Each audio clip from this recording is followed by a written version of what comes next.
La Chine vient d'annoncer un stimulus. Ça sera largement insuffisant, mais ce qu'il faut penser, c'est qu'ils vont continuer de devoir annoncer de nouveaux stimulus et faire quelque chose qui dure dans le temps.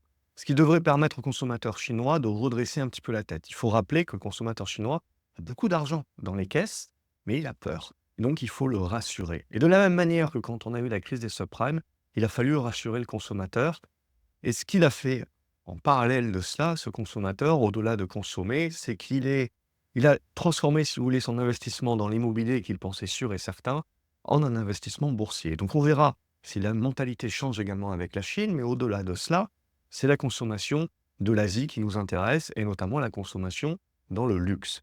Alors, je pourrais vous parler de LVMH, je pourrais vous parler de Moncler, je pourrais vous parler d'un paquet de sociétés du luxe qui ont du potentiel dans le futur si on se projette. Mais aujourd'hui, je vais vous parler d'une plus petite société.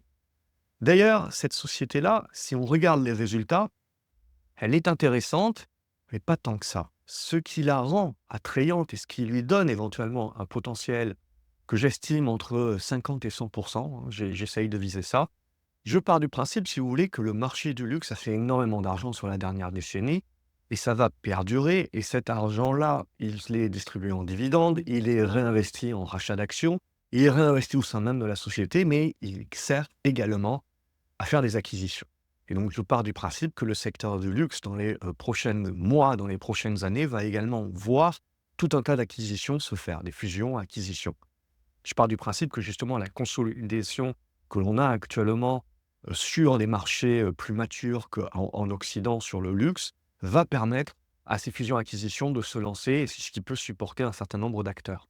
Un de ces acteurs-là, pour moi, c'est SMCP. Alors tout de suite, quand on va dire SMCP, on va se dire: «C'est une toute petite cap, ça intéresse personne, ça fait des pertes en plus». Alors certes, ils peuvent se redresser, mais ça fait quand même des pertes et donc également, est-ce que c'est vraiment du luxe?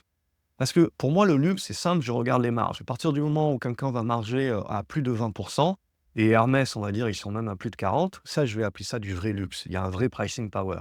Pour SMCP, c'est une marque de prêt-à-porter, si vous voulez, et on est sur 3 de marge. Donc à partir de ce moment-là, si vous voulez, c'est pas vraiment une marque de luxe, c'est une marque plus pour la classe moyenne qui va chercher essentiellement, je dirais, de la croissance en Asie et c'est là où le bât blesse actuellement, c'est sur l'Asie, alors que les marchés occidentaux sont plutôt, stagnants.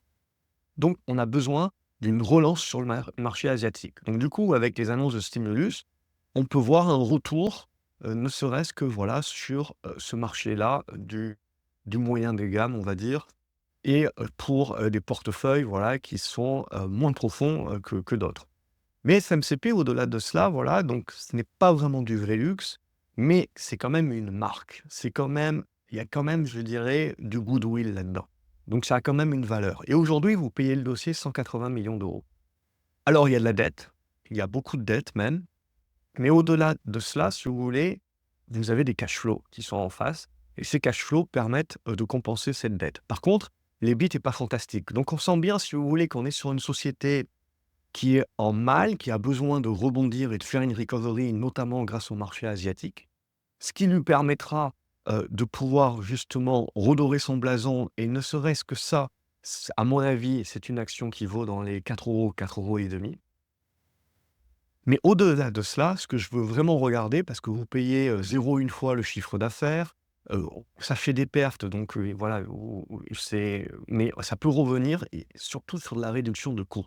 C'est ça qui va être important, si vous voulez, pour SMCP, c'est la capacité à réduire ses coûts, tout en reprenant de la croissance, notamment en Asie. Et ça, c'est ce qui peut permettre la recovery. Mais ce qui va surtout m'intéresser et qui peut donner le plus gros du potentiel sur SMCP, c'est qu'on a toujours un bloc, d'actionnaires, si vous voulez, à 15 avec du bis-bis. Je vous passe, les détails si vous voulez.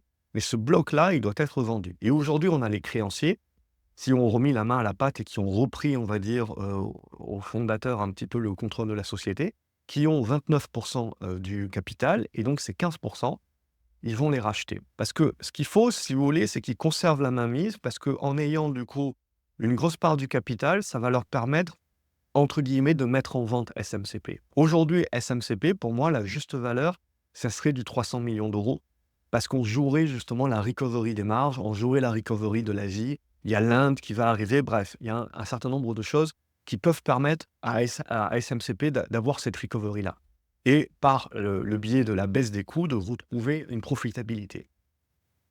Mais au-delà de cela, voilà, ce qui m'intéresse, c'est qu'on est sur un monde qui va vers de la fusion-acquisition, qui va vers une consolidation et c'est là aussi, je dirais, le meilleur moment, au moment même où on peut jouer la recovery asiatique, de pouvoir vendre SMCP. Et vendre SMCP, pour moi, voilà, c'est du 300-400 millions d'euros. Donc on parle, a posteriori, si vous voulez, on parle vraiment d'une capacité de jouer une OPA et in fine, un retrait de la cote. C'est ça pour moi où il va y avoir un attrait sur SMCP. Sinon, c'est l'Arlésienne, hein, sur la dette, si vous voulez, quand on regarde la dette, quand on regarde, les intérêts sur la dette et si on n'a pas cette recovery asiatique qui se met suffisamment en place rapidement, on a un groupe qui va avoir besoin de faire une levée de capitaux pour pouvoir, justement éviter de se mettre ras la gorge, si vous voulez et d'avoir une capitalisation derrière qui continue de baisser et qui, à ce moment-là, va attirer une offre hostile, qui sera pas cher payé. Donc si vous voulez, on a besoin qu'aujourd'hui l'actionnaire majoritaire, récupère ce bloc de 15 pour pouvoir négocier la vente du groupe dans les meilleures conditions possibles et donc si ça prend un petit peu de temps, il faut aussi voir, les risques qu'il y a sur SMCP aujourd'hui et notamment le risque, c'est qu'il y ait une dilution supplémentaire avec une augmentation de capital pour pouvoir justement donner un petit peu plus de temps au groupe de pouvoir trouver un acheteur. Mais en tout cas, c'est ce que je jouerai. Dans le luxe en général, c'est la consolidation du secteur et des fusions-acquisitions et SMCP en particulier, je pense, peut être une prétendante à cela. C'est un aspect spéculatif, bien entendu. On n'est pas sur quelque chose, en investisseur bon père de famille. Donc la taille de position est à adapter. On voit bien que si on a un débordement des 2,60 €, 2,70 € sur le graphique, on aurait un signal d'achat d'un point de vue purement graphique qui pourrait se mettre en place. Et si on a les spéculations sur une OPA ou une vente potentielle, voilà, c'est quelque chose, à mon avis, qui peut valoir entre 4 et 5 €, selon l'offre qui sera faite, bien entendu. Donc, ça, c'est mon idée. Si, ça vous intéresse des analyses comme ça, que j'en fasse un petit peu plus, n'hésitez pas à me le dire, à mettre, un pouce en l'air ou à mettre un commentaire en ce sens.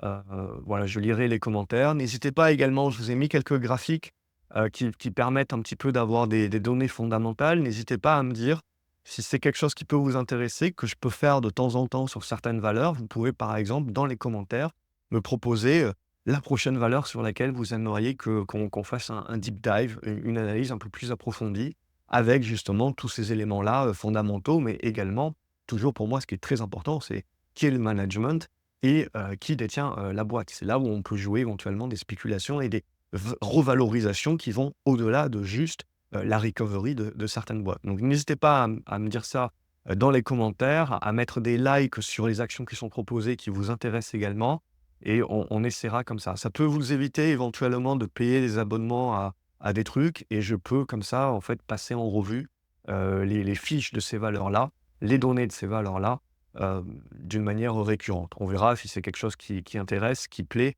si on le pousse un petit peu plus loin dans l'idée. Donc voilà pour, ma valeur, je dirais, pour PEA et OPAble éventuellement en, spéculation qui peut, intéresser. J'attends de savoir ce que vous en pensez, vous, dans les commentaires, que vous me proposiez vos prochaines valeurs et on se dit donc à la prochaine vidéo. Salut les graphes.